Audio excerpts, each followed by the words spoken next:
in one of their local colleges, which would then be a continuous struggle for them because they'd probably be working in a hotel or a cab driver or something after getting 2 degrees, which you find a lot, right? In our dear country, with 1 or 2 degrees, you don't have the right work, you're never going to get a job. No, sure. So long as we have clarity of thought Absolutely. what we want to achieve, and then we have steps towards achieving. Absolutely, but you're right. The difficult and MP Singh's and this is we constantly get because Professor Singh is says Jitoli should be the benchmark and we should, and I always tell him no, we can't do only Jitoli kinds because before you know it, the program is going to disband. You are not going to have a Jitoli result for the next 3-4 years. You need to have patience and you need to work it very slowly. But once we do Jitoli, we've got some kind of lessons that we've learned, we've got some proficiency ourselves because remember that all of us, none of us came into this after trained expertise in this area. All of us jumped into it as novices, as complete newcomers, as babies into this game. We're just learning as we go along. So I think, we mix and match a little bit of the hard, a little bit of the moderate, a little bit of the easy. And the easy is very important for us because, at least for me personally, I like to see some easy results. Somewhere down the line, a little bit, 1 or 2 here and there, it gives you a sense of confidence, okay, and maybe the impact you make is 10% or 15% as opposed to the 90, but 15% is better than 0%, so, start a little bit easy somewhere, do it a bit, and I think you were a great proponent of that because when we started tough, he came to me and said, I think you're being foolish, these are very lofty, we should go in for some of the easy pickings, schools here, schools there, maybe some of the sections of students that have reservations at the law schools because then it's easier to capture them. And I thought it's a great point and we took it on board. But sir, what we are calling easy today is not really easy because from our experience we know, I was just going through this list of our it's people not who easy. succeeded. Yeah, and the people who have been like Donnie he lived in Calcutta all his life. If you look at his family background, you'll see that his dad is a painter, which looks very good on paper, but he doesn't have any earnings. And even other people like Vipang, like he was in fact someone, so his uncle was working in our college. But these people would not have made really good in terms of education. They are dropping out. And the fact, I do not think going and helping someone in Jitoli is any way loftier than helping any of these kids. And we must not forget the second part of our program was these kids make it to law school. So our purpose is not simply to get them crack that. Once they come to law school, it's also to help them out through these 5 years. Something which they probably wouldn't have had they cracked an IIT or even because I know for several instances when people have cracked IITs but subsequently have not been able to simply finance their studies and they really get to drop out. So that's also something we are trying to do for them. Not only to get them to national law schools but to essentially ensure that once at the end of those 5 years when they're getting out of this national law schools, they're as good as any of the students around them. And there are thousands of kids in the cities who are actually facing this problem. And I don't think that if it is more efficient use of our resources to help them. Of course, we should keep our eyes everywhere. But I think. Sorry, some housekeeping. So we'll finish the presentation and probably do some questions and comments during lunch while people are eating. So that's easier, so that we can finish the presentation. So our mentorship process, essentially we select mentors. Last year we had some problems with some of the mentors who started slacking their duties after a while. So this year we had only a few scholars as compared to last year. So we selected the best mentors from last year and they're currently mentoring our students for this year. However, next year again we'll call our apps and get mentors from the lower class as well, as in the first and second years.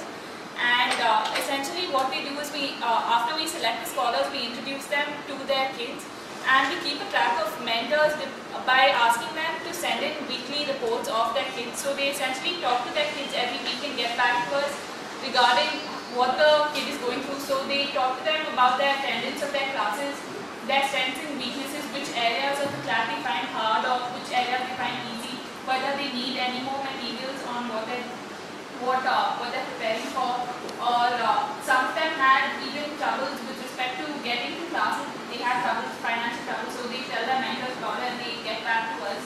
And we essentially compile their reports every week and we keep a track of what the scholars are doing. So when we got to know some of our scholars had financial troubles, we got back and we asked sir if we could reimburse them for their that's essentially what we're doing now. And some of these mentors carry on, like for Lacha example, Jyoti was his mentor last year, so she continued to mentor him this year as well. Last year, He's a scholar who got admitted he's this year. a scholar who got to NLS this year. And Lacha is doing pretty well socially. I'll just give you a brief background of where Lacha comes from. So essentially, Lacha, like for 3 years, from the 5th to 8th grade, I think his family was hiding out because people from the opposite tribe were hunting down people from their tribe. So he essentially lost out on schooling for 3 years. He got back in the 8th grade and continued training from then. So he had a lot of problems with maths, for example, because he didn't learn maths for 3 years and then came back in 8th grade and tried to learn it. And so coming from his background, we expected him to have a lot of problems socially getting in tune with how law school works, but he's handled that brilliantly and he's doing really well in socially, and he was the fresher king for his batch, and he's also made it on the law school football team, and he's doing really well, but he's having some problems with his academics, and but he's extremely shy, so we essentially go to him and we try talking to him and asking what problems he has. And we try and ask him if we can teach him, and he says, no, I want to learn it on my own. So he wants to essentially read up and do it on his own. But we're keeping a track of his grades and helping him out wherever possible. This year, for example, the last trimester, he had problems with contracts, and Ms. Priya Rao, who's an alumnus of ours, teaches our students during our break. So right now, during our internship break for 1.5 months, Ms. Priya Rao teaches all of our scholars. So she was willing to help him out with contracts, and we told him that, and he's very comfortable with her. And he said, no, I want to figure it out on my own. So yet again, he's very shy in accepting our help also. So we try and keep a track of it and tell him that we do want to help you if he does. So he's told us that he'll get back to us and will take help from us if he needs it. Also, the problem with Lacha is he never used a computer before law school, so it was difficult for him to cope initially. So I was also his mentor. I think he'll do well in the future. He's just learned how to use a laptop a few months ago. Yeah. So next, some of the techniques we used, as you saw in the pictures earlier, we don't quite have anything to take like a presentation and go, so we only have their board. So the only thing that we can do to get their attention is to write on their board and draw flow charts and things like that, and that's essentially how we go about it. We try to connect it to their life, so we ask them what they like. If they tell us they like cricket, we try to talk to them as to how almost all cricketers have their own lawyers, and try and connect it to something that they have an interest in, and we show them the usual thing of how many great people like Gandhi and all of them were lawyers, and try and show them that it's a good profession at the end of the day. You should also have Dr. Ambedkar there. Most of the people, your catchment area, their leader is Dr. Ambedkar, and he was the leading lawyer. That name also, so they'll be able to identify easier. And so we essentially try and show them how many great leaders that were lawyers initially. And this is a game that we used in the rural program. However, that needs a little more time, and we can't quite do it in all our sensitizations. It's essentially to break the ice. We have a little game where we make them introduce themselves and tell us what profession they want to go on with and things like that, but we don't quite get the time in all our usual other sensitizations. And lastly, we had a recommend. This is a game you invented, or is it No, this was a game that he invented. Very nice. So he used it at the rural program, but we can't use it everywhere due to lack of time. We should play it in the bus actually. And Can you go back a second? You know what I really like about this is the fact that when you're showing all these leaders, you're not actually, I actually think you're not sensitizing them to being lawyers. I think you're sensitizing them that legal education is good for you. So I think the minute you approach it from that angle, the whole I'm pushing you to law versus engineering or whatever is defeated completely, right? Because I would wish half my sales guys knew law because they do all kinds of things that they shouldn't be doing. And that's why sort of the legal education piece itself, I think, just brings about better people in society. Right? If you're aware of your law, you're aware of your compliance, you're aware of what you need to do.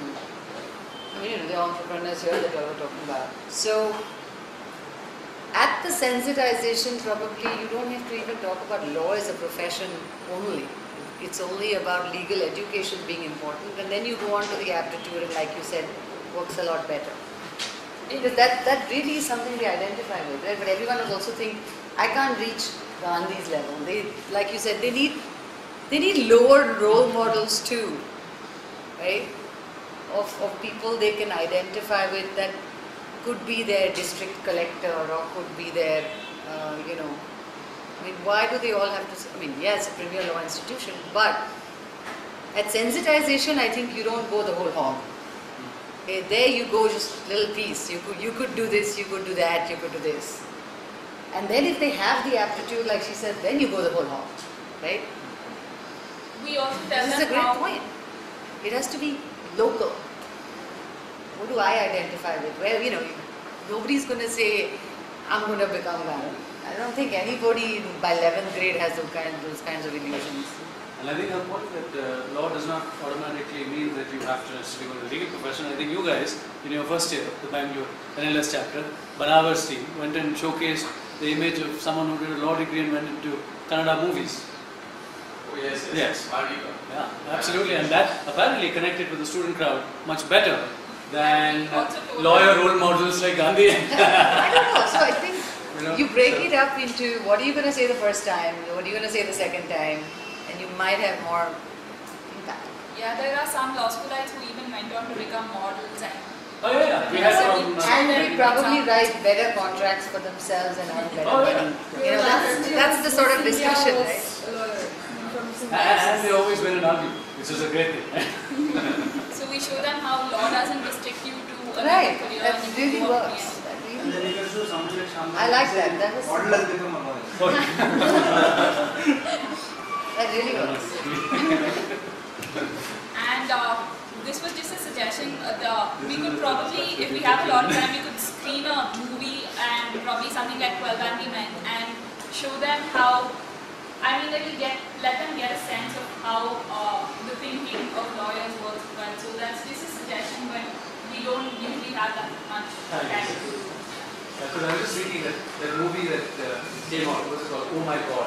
That's a beautiful legal argumentation in a nice, accessible, funny way, right? Which everyone will grab quite quickly. I think clips of those, you know, even clips. We use that act of God from Oh My God, that whole act of God concept to explain it in the sensitization, and everyone connected to it really fast. Like, yeah, we know what you're talking about, yeah, we get that concept, yeah. So yeah, that's about it for now. Fantastic. I think we break for lunch, what, half hour, 45 minutes? Any questions on the last part of our presentation? I think we can do it at lunch break. Or once we come back. Sorry. I did have a question. Just a suggestion since we are giving out some suggestions. At Dimapur, when we went for sensitization in Nagaland, what we did, we not only contacted the schools a month before that we were coming, we also contacted a local law college. So the local law college, so when we went for sensitization at Nagaland, we went to this place called Dimapur, and we contacted the schools which we were planning to sensitize 1 month before. But we also contacted the local law college students that in case they want to provide volunteer effort. Now when we went for sensitization, we did the same routine of 2 minutes, telling them what law is about, law is a career, what is IDIA as an organization. And we thought that instead of pushing them into law, we just said that this is something which is happening. In case you are interested, please do come. But because that one local person was present, sometimes he could just on his own initiative jump up and speak to them in local language, give them a particular example. Sometimes it would be funny example, sometimes it would be a touchy example. And that one thing actually got us extra kids which we did not expect, because it was Durga Puja time and we were expecting far lesser kids than we actually got. So I think one of the ways which we can actually connect is to get local law college students to help us out. So that's a great way. So great for lunch. He stood for, because Rahul really exemplified in many ways what we're trying to achieve as well, which is really empowering the underprivileged and the disenfranchised. Rahul really worked with a madness that we can only hope to emulate. He worked pretty much like someone possessed around the clock, which is why he was able to do so much in the last 4 to 5 years that he actually began working on this. He was in law school with us, started out as an IP lawyer, but never really showed much interest in IP. Pretty much inherited the practice from his uncle, but was not too keen, was at least my reading, and then began to start working on disability rights, and then something just transformed, found his true calling. He just changed overnight and began working on it rapidly, furiously, both in India as well as abroad. Literally spearheaded an international treaty for the disabled in terms of the ability to access copyrighted works. Was very, very involved with IDIA right from the start. Was very keen on the fact that we ramp up our disability program. In fact, gave us a lot of inputs as we first started the disability program for training disabled scholars and visually impaired scholars in the Hyderabad school. Rahul's organization was going to help us create a disability-friendly website, and we thought it's we should do that with the IDIA website, but unfortunately we could never come around to it in time. He was also very keen that all the law schools have websites that are disability friendly, and we were also planning on doing an audit of the law schools to see how disability friendly the law schools were. And we thought we'd start with NUJS and go down. Again, unfortunate that we never got around to it in time, but we do intend to carry through the legacy in many ways, starting here, starting now. And our disability chapter, we thought it's only fitting to his legacy that we name it after him. So we will ramp up our IDIA disability program that will reach out to many more of India's population that come within the category of the differently able. Find out candidates from within these sections that have some aptitude for the study of law. Train them up, not just to be good lawyers, but in rounds more to be good human beings that will work for progress of society and will also work as community leaders effectively. So the IDIA disability chapter, I think, will be named after Rahul Cherian. That's one. And we also had another person who was Arnab's batchmate who passed away some years back, Yogashish Chetri, whose father is now helping us a lot with the Northeast because he's works with the education department in Sikkim and has really opened up a lot of doors for us in Sikkim, particularly in terms of access to schools. So the Northeast chapter as well, we will name it in his honor and to promote his legacy. And Arnab and the Northeast team will come up with a good name to reflect the fact that we really want to honor Yogashish's name as we work towards enabling more access within the Northeast for many of the scholars and then creating more community leaders and lawyers within the Northeast. And I also want to really welcome 2 or 3 of our very avid supporters and friends of IDIA that have really been helping us in the last couple of years. Nikhil Krishnamurthy, sitting right up at the extreme, is a partner at Krishnamurthy & Company. I've had the great privilege of working with him as an IP attorney in Anand & and it was because of Nikki that we never had a dress code at the firm, for which I'm eternally grateful to him. And Nikki, of course, was an entertainment lawyer, copyright tech lawyer. I mean, he does all sorts of fun lawyering and has been at the forefront of many of the leading copyright and tech cases and continues to do wonderful things. Nikki was one of the first supporters of the project, financially and otherwise.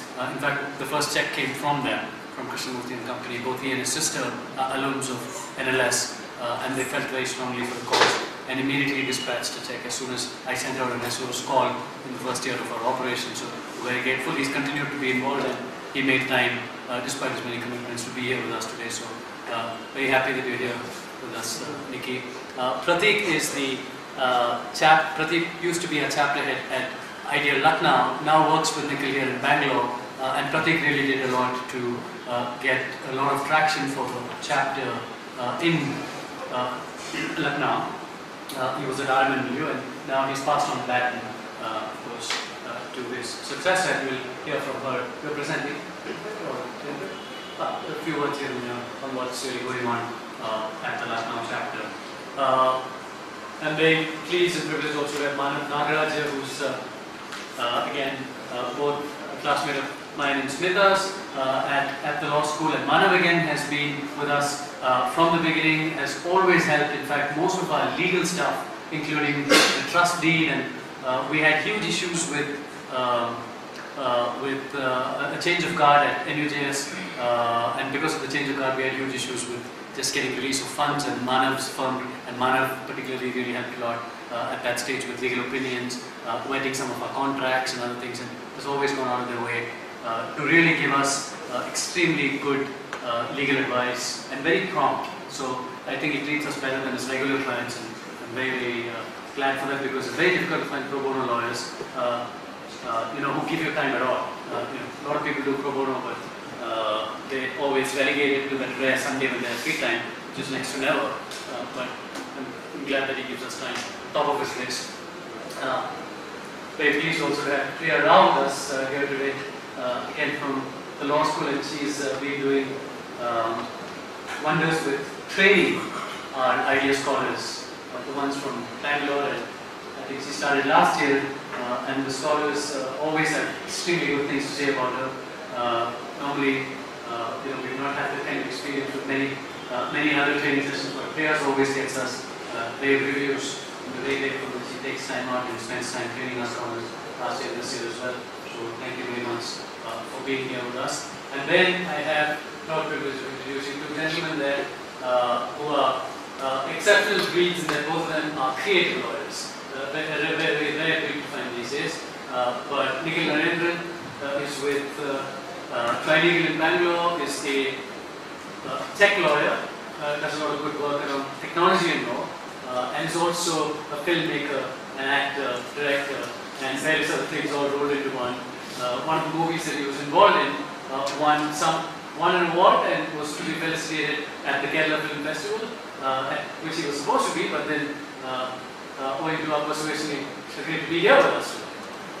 But he's also going to help us in many ways to try and see if we can create a good idea video and a series of videos that we might want, so that we can get the message across much better and create more awareness on the program and help us open up more people to support us. James was at NUJS, graduated. I personally never thought he'd make it as a lawyer, but he's doing brilliantly well now. He's transformed. Some genetic engineering of sorts that went on, because he just completely cleaned up. And is a lead counsel with Bosch, doing extremely well.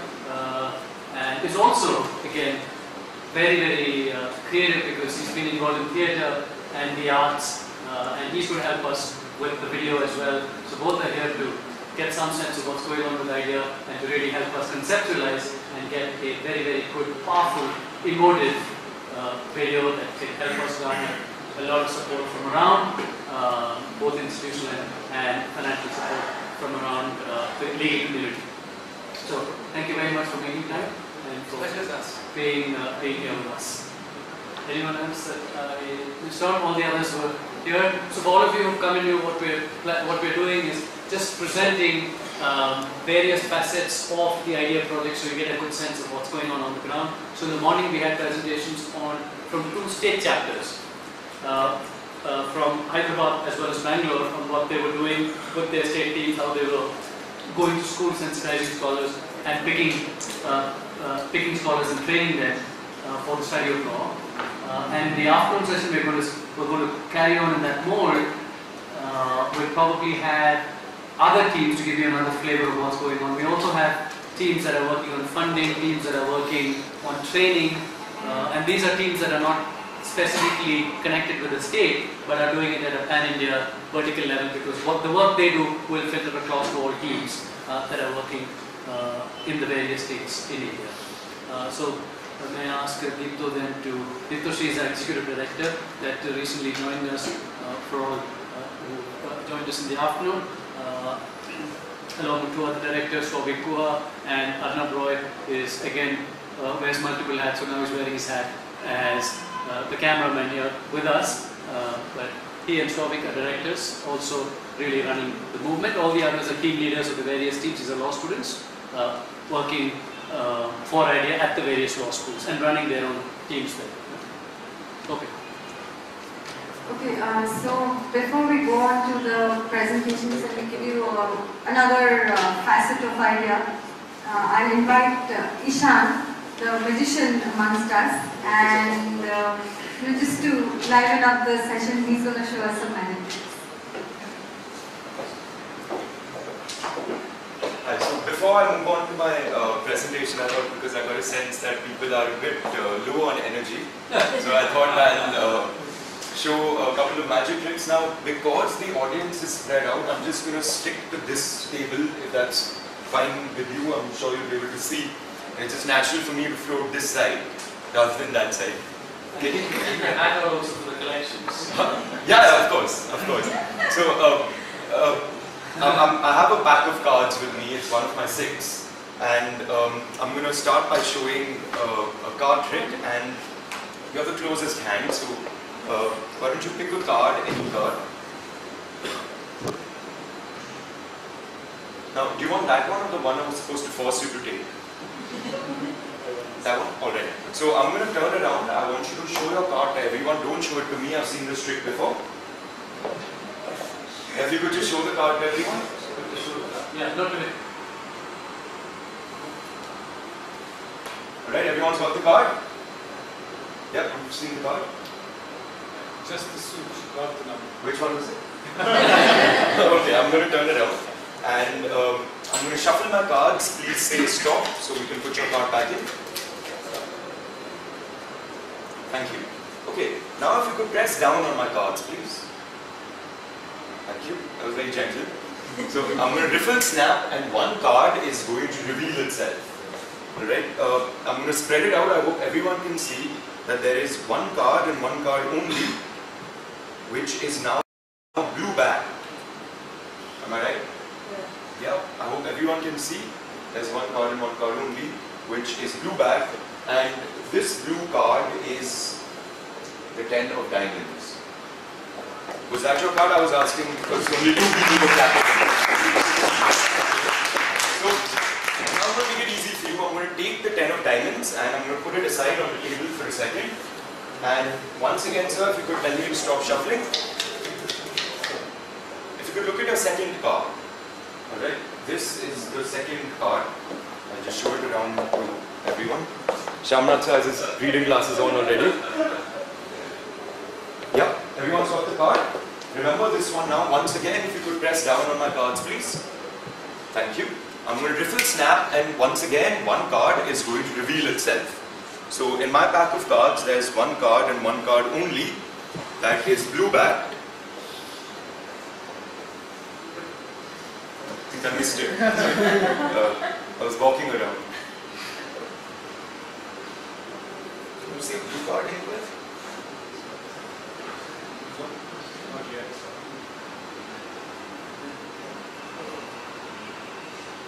Where is the blue card? I think this time you pressed too hard. Oh, you know what? In my cards actually, there is just one card that's blue. Right? I left it there towards the beginning of the trick. Would you turn it over and show it to everyone?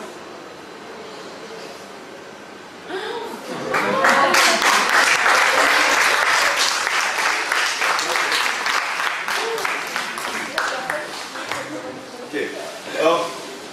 Now I'm going to try a mental experiment this time by using a different pack of cards. I'll be using my favorite pack of cards.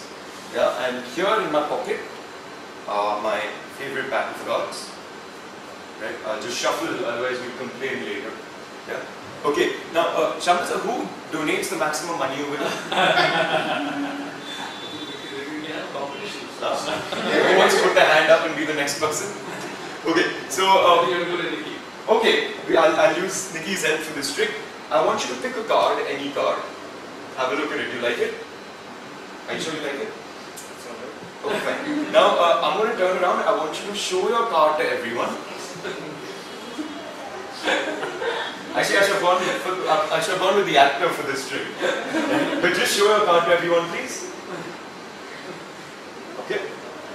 Nikki, that's not the card. You take off your clothes. Okay, strip poker is the next magic trick. Alright, if you could put your card back in face down, thank you. Alright, now for the first time, I want you to tell me which was your card. Just say the name of your card loudly. 9 of diamonds. 9 of diamonds. Was it the 9 of diamonds? Yeah? So I trust you the most. It was the 9 of diamonds, right? Everyone saw the 9 of diamonds? Yes? Okay, slowly yeses are coming up. Okay, so in my pack of cards, I'm going to take them out right in front of him. The last trick I did, I left one card and one card only face down. I hope everyone can see even from the back. Yeah, I left one card and one card only face down. And if you could pick that card out.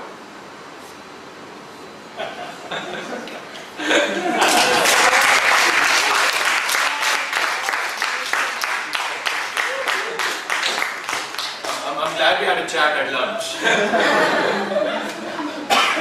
Okay, I think now that everyone's a bit more excited, I think we're ready for the... So we want you to make some money disappear from all their pockets. I certainly wouldn't do that to lawyers. Okay.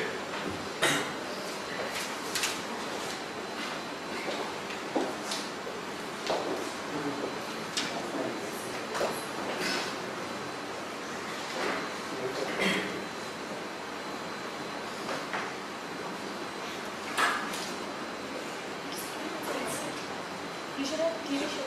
Huh? Why doesn't he have his own TV show? He has seen boundaries.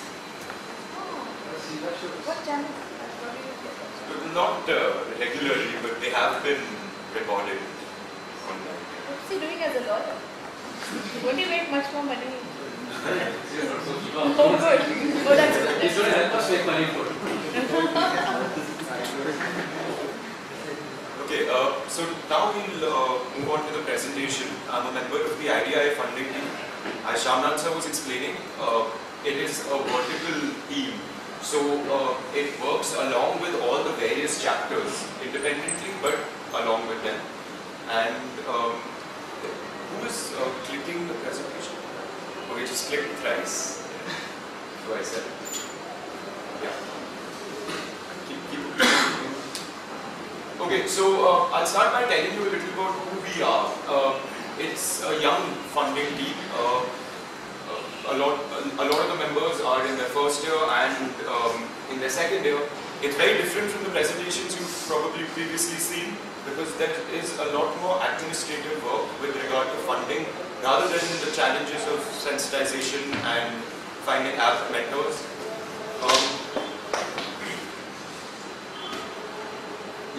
So there are advantages and disadvantages to having a young team. A big advantage is that you can really have stability through 5 years in law school, and all the members are very excited about the cause.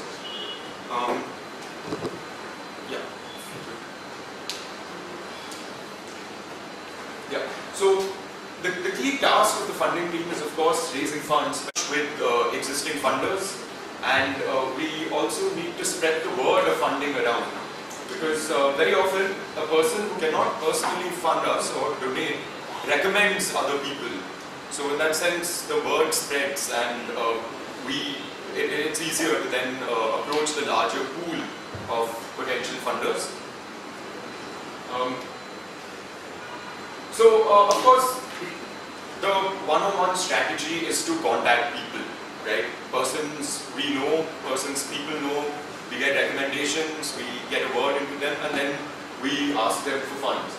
So it's always very useful if there's someone who's done an internship somewhere and feels that people over there will be happy to fund. So we contact those people. Similarly, institutions we contact in a similar manner. That is, say, Fab India. You know, if they do have a project where they fund such social initiatives, we'll contact them. Yeah, I guess. Yeah. Another thing that helps is to contact these eminent personalities. There are a lot of people who come to NUJS, to give talks, participate in conferences and so on. Like today, this presentation is also a means of requesting all of you to help the cause by donating. So we do speak to people when they come onto campus. Some of them donate, some of them suggest other names. Most recently, on the advice of Shashi sir, we've started applying to competitions. And one challenge which I will speak about later and all of us will discuss is there are competitions where we cannot apply as an institution or a project. We have to apply as an individual. Right? So I did that for one of the projects and realized that it's not really going to help because they'll be judging me and my idea and not IDIA per se. So we are going to work around that. Maybe one of the directors could apply on behalf of IDIA. And yes, as I've spoken about earlier, relations with the funders is very important because that's how you form a continuity in funding and ensure that the funds don't stop, they keep coming in. We try to get the IDIA scholars to write to them with postcards and so on, so that they're in touch with each other. Because there should be a situation where it's far-reaching, where someone is just cutting a check, but so it's nice, and the IDIA scholars have made an effort to personalize. They handwrite and personalize the cards, to thank them.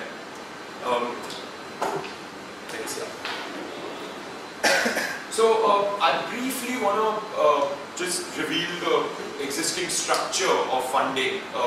It's roughly in 3 categories. So there are individuals who donate above 1 lakh rupees at a time. And of course the quantity quality plays in over here. Similarly, the next bracket, that is here, and the next. Yeah. So the next bracket is 20,000 to 1 lakh rupees, where again there are 17 funders in our bracket, and the last bracket is about 30 people who contribute 10,000 rupees. Interestingly, there are a lot of students in their 5th year, at least in NUJS, who also contribute to the cause. And Shamnath sir was referring earlier that to the jasmine plant in your own background. So our own alumni passing out, our seniors and students could be that jasmine plant in our background. So that's just a rough structure of the way the funding works. The purpose of this is to demonstrate that every sum of money is equally important and it contributes to the larger pool. Yeah. Now, the challenges we face are, I'm sure a lot of us in each of our chapters have tried. Nalsa, the Hyderabad chapter has done well in raising funds themselves. So the challenges are common. Some of the challenges are, so it's essentially the pitch we deliver, that is when we contact certain people. Firstly, one thing we've noticed is that, I don't know, I mean it's maybe systemic that we have a natural tendency to slide towards the legal fraternity only. Assuming that they'd understand a lot of for example, the alumni from national law universities, they'd understand the way the system works, the way the CLAT works, and the fee structure. Another big question is that it's a young project and so on. Though, as we've pointed out, that in terms of the success rate of the students we train and the students who make it, the percentage is higher than the top, the coaching institutions. So even as a general argument, it makes more sense for even privileged students to come through our training because it's superior. So that is something that we're trying to communicate, that the unique or the USPs for the IDIA thing. One more problem, if you go back to the last slide, we face is uncertainty. How much do we ask for from who? So that is a big problem. A quick story. So in NUJS, when we pay our fees, we pay an extra 10,000 rupees, which is a hostel deposit, which we get back, hopefully on a Friday night. But that money can be channelized into, donating directly. Shamnath sir also spoke earlier about a lot of universities in Europe that they make you sign something as you graduate, that a certain amount automatically gets debited towards the IDIA thing. So these are some things that we're going to have to work on. One more thing is we often have to use our professors to approach funders, because as students, if we are approaching an organization where we know someone, it is very difficult for us. I mean, we cannot ask for a favor, that is a donation. At the same time, I'm in my second year. So striking that balance becomes a little tricky. So these are the challenges that we face. In terms of our future strategies and suggestions, firstly, again, utilizing the student body. I remember in school every Friday we used to, by habit, make a donation to any one cause. It can be any amount, but the quantity of donation really adds up. Another thing is we tried it out at Outlawed, which is NUJS's fest last year, but we couldn't get around to doing activities, but they do provide us with free stalls, so that is another way where we can really spread the messages at law schools and beyond. This is particularly for the other chapter leaders over here, that your own fest, if you can put up a stall over there, encourage local fundraising activities through stalls. There's a game called Lucky 7. It's a game in which the house always wins. It's a casino game. I don't mind, but you know, so that's also a possibility. A lot of the other chapter members spoke about collaborations with MAD and Make a Difference and Teach for India. Now, getting access to information about their funders would be very helpful. It'll help us identify who exactly we should contact and who, you know, it's a long-term project, how we should approach. So I think there are people who, for example, you said one of your seniors is going to work for Teach for India. I think my batchmate. Your batchmate, right? So if one of them could get us access to the fund base that they have, you know, that would be very helpful. Another idea that was floated by one of the funding team members was that around Salt Lake, you know, to add, you know, like a certain amount that you can add to your bill every time you make a purchase. If you look at Big Bazaar, which is popular around the Salt Lake area, I can vouch for that, it's very popular. Over there, if you add 5 to 10 rupees, if people are willing to pay 10 rupees for a plastic bag, I'm sure they can contribute 5 for the IDIA funding team. Again, this is a strategy working the numbers, because it's a very high number of consumers who buy it. Now, greater collaboration would, I was speaking to you during the lunch break. Now, they've been able to raise a really good amount of funds individually, right? So we need that kind of expertise in our funding team as well. So I think collaboration, for example, even the Northeast chapter has its own funding team. So the vertical team really needs to collaborate more with the individual chapter funding teams. Yeah. Again, all of you could suggest individuals and institutions which have a high propensity to fund such projects. That will be very helpful. Leave the task of pitching the idea, going there, I'll show magic tricks to break the ice, or we'll figure that out. But the minute we have a contact somewhere who can help us acquire funds, that's always very useful. So again, as far as the competitions are concerned, when we would the research was done by a different vertical, the research and policy vertical, about what are the competitions we should apply to. Shishir sir spoke about a lot of state government scholarships that aren't utilized. He spoke about an institutional corpus that we should build up while focusing towards annual gains. So another big change for the funding team is going to be working directly under Shishir sir, under his supervision, because he doesn't seem too happy. Yeah, but we'll spend a lot more time with him. Another thing is, as Ramanujan earlier pointed out, that the difference between an amateur and a professional is that a professional would go, take the time out and speak to people. So that is something that we're going to set targets and go and speak to those people, turn up with the brochures that all of you have and explain things. I think that big change will help us a lot. And so that's essentially how the funding team functions. Those were our challenges, and you have an idea of the structure. So I'll finish my presentation over here. Thank you very much. We'd like to invite comments, suggestions on funding, on the presentation, on how we can get more funds, how we would lead us to more people who would do it. So any thoughts on that? Yeah, okay, I just wanted to ask, have random politicians approached you? Because that's what happened in our case. And I mean, they gave us a huge sum of money, okay, which it was the deputy chief minister who gave us some crazy 2 lakhs randomly, okay, and it was really good. But I mean, it seemed so shady, and I didn't know how to deal with that, because first of all, it was a particular member from the Hyderabad team who approached the deputy chief minister, and okay, you're approaching this person of that particular stature, so you cannot pester him saying give us the money all the time. Okay? Then some 2-3 months down the line, she comes to know that the money has already been deposited in the center fund. And she's like, oh, why didn't you tell us? Then he's like, you should know. Right?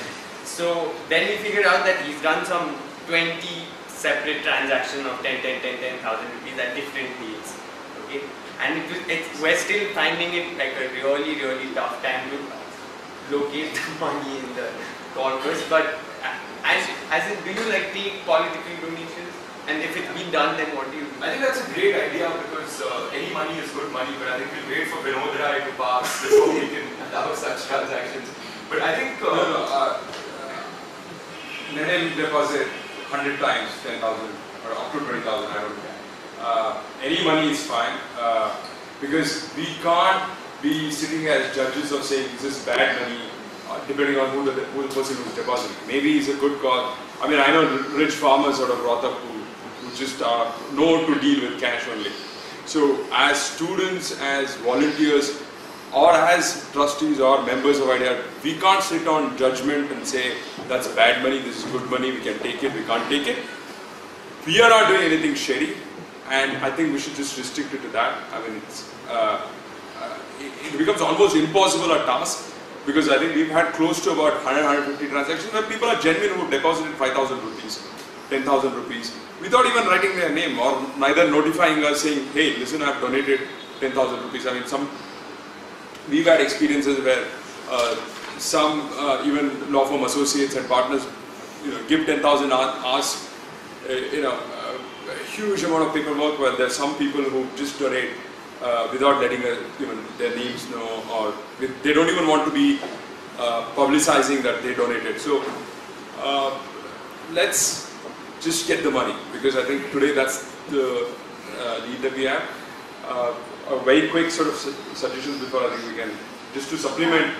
Sorry, anyone? I think what you need to do is speak with lawyers and who work in firms who have been associated with you all earlier, because many firms represent large clients who independently have foundations. A lot of these MNC companies like Dell or IBM or Ford or whoever, they all have foundations. So if they have a relationship with that client for their general corporate practice or their general corporate funding, that is one. The second thing is, get people like us to start talking to our clients early, because the new companies bill has the mandatory CSR spend that is likely to come into force sooner rather than later, depending on whether the parliament is going to function or no. But that is something that has to be done. And as he was saying, any money is good money. So the earlier you get, there is a finite amount of money in the CSR spend. There are a lot of people chasing that money. So the earlier we speak to those kind of people, the better the traction is on that front.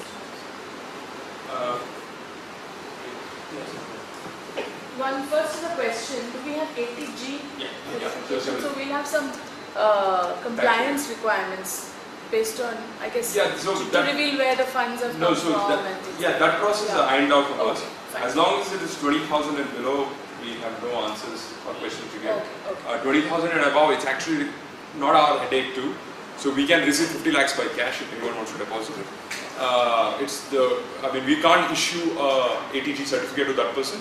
So that person will have to answer why he deposited in cash. Right. So from process perspective, we can accept cash, and if somebody wants an ATG certificate, we can give it to him, subject to revealing his identity and PAN and stuff like that, about 20,000. So the next point I want to make is, you had mentioned one of the challenges of getting funding is to get the message across to people as to what is the idea behind IDIA. Yeah. Right? And I didn't actually realize the importance of it. So I trained a whole batch of IDIA scholars last year from Bangalore, and a bunch of them from Tamil Nadu as well. It was, for me, the process was personally very enriching, interacting with these kids. But until one of my scholars made it to NLS, this year we're talking about Lalcha, until then I didn't realize what a real impact it makes. We have 3 filmmakers sitting amongst us, and we have Kartika's story here, we have Lalcha's story. Can we not make a 10 or 15 minute video of what their admission into a law school has made difference to their family and little larger to their community, and use that as something which can be used to get. In fact, we've just got a movie done. We are in the final process of edits, in terms of fonts and stuff like that. We actually wanted to play it here, but as usual, we were not on time. I don't know how it works in the other cities, but in Bangalore, for example, some of the FM channels like Radio Indigo will give you a plug. Right. Okay, at almost zero cost, if you are able to convince them on what the idea behind IDIA is.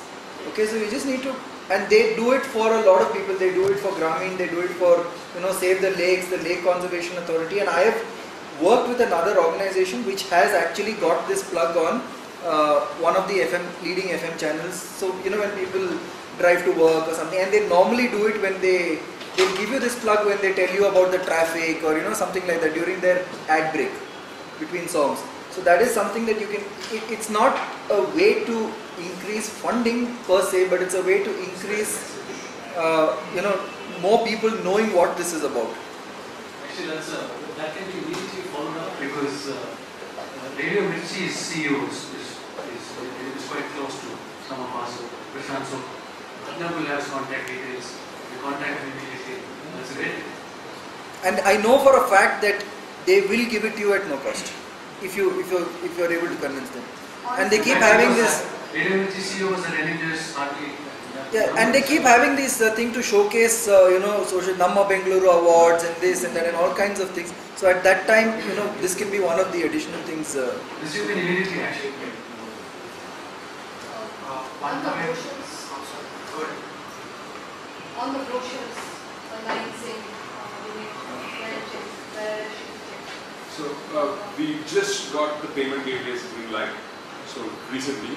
So what we are having is having a link to send it to people to either send a check or even a credit card. This was done about a year back, so which time will be good. So yeah, you will get that. Yes, James. Excellent presentation, Ishan. As you might know, I work with a corporate, and we do have a charity foundation. It's called charity. It's Washington Foundation. We do give charity. So I have been involved in that funding process. People approach us for funds. And one thing which I have seen from my organization's point of view is that rather than asking for X amount of money as towards the cause, if you give specific places where that money is going to be used and come prepared with a proposal, and you're ready to sign an MOU. For example, you're saying that give me funding for X number of students who have placed at this place for 1 year. Things like that will sell, I think personally that will sell more because the people giving the money will also have certain reporting standards. So it will be easier for them to give money for 5 students in NUJS for 1 year. So that's probably something which you can look forward to. Your proposal has to be, it should be really good. That's a great conversation. In fact, you should break up the funding. I think if you break it up into specifics, like he said, it's easier to even get donors. For example, CLAT forms. These are application forms that you need to necessarily buy to fill up, and then only then can your candidates take the CLAT exam, the entrance exam itself. It's what, 3,000 rupees now?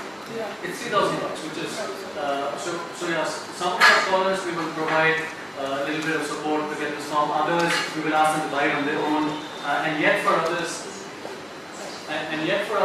we will completely sponsor it. And if we are training, let's assume 40 scholars in a year, 40 to 50 scholars in a year, and let's assume that about 20 of them need support, then you're easily looking at 60,000, which can easily go as a very specific thing from just one donor or a series of donors.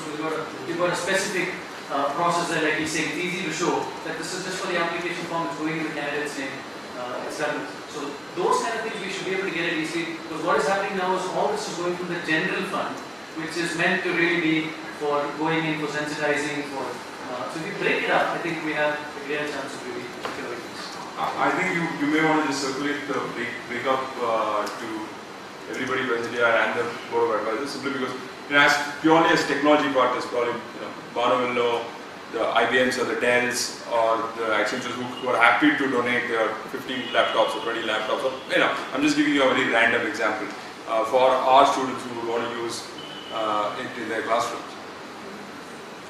Speaking of funding, Yeah. I have one suggestion.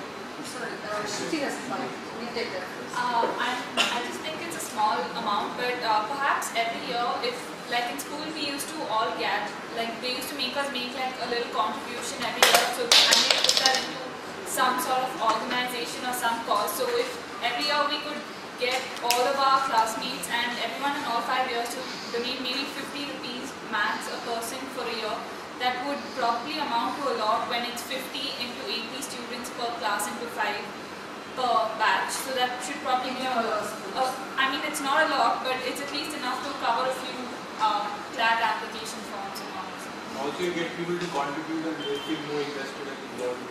Yeah, so. Yeah, and while we're talking about micro funding and all that, so there are 3 models of funding that when we go to a funder, we also provide them options. So we might not have a written proposal, but the first thing is a one donor, one child model. Okay, so what you can do is you adopt the education costs of one child, which means for 5 years you are going to provide for the child's education completely. That is one model. You can go for that. The second model is typically most non-governmental organizations have about 30% of their costs as running costs, administrative costs, right? So you could give us money and you could specify that, okay, this is going to be for sensitizations in my home state. I want to do something for my home state. So here is 10,000, please use it for sensitizations in West Bengal. That's another kind, right? And the third kind would be, you donate money and you give us the option of just using it for whatever purpose. So if it's a small amount and there is an immediate need, then okay, right now if you give us 20,000, we are going to put it in platforms, right? If you tell us, okay, I give you 2 lakhs, use it on only one scholar, and please use it on a scholar who's come from my college. So that's another option. So explore options, give them different options, try and figure out who is the person you're reaching out to and what will that person connect to. And that is how you can probably, get the best, give him the best deal. What is it that is going to make him feel connected to the program? Maybe, a lot of people, especially, not our age group, maybe people who are a little elder to us, they probably find it more comforting to have a personal relationship with the scholar they are funding, right? So encourage that, let that person mentor that scholar. right? That can also be another method. So there are different ways of approaching the person. It has to be tailored according to who you are approaching.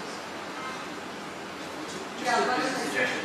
Independent of what model we're using, I've always felt that it's one thing for us sitting here talking about funding and approaching potential donors. It's quite another when the scholars themselves get into direct contact with whoever is funding them.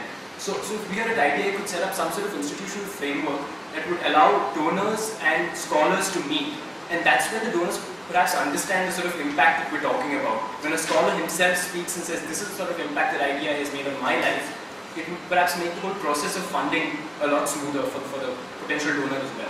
So do you want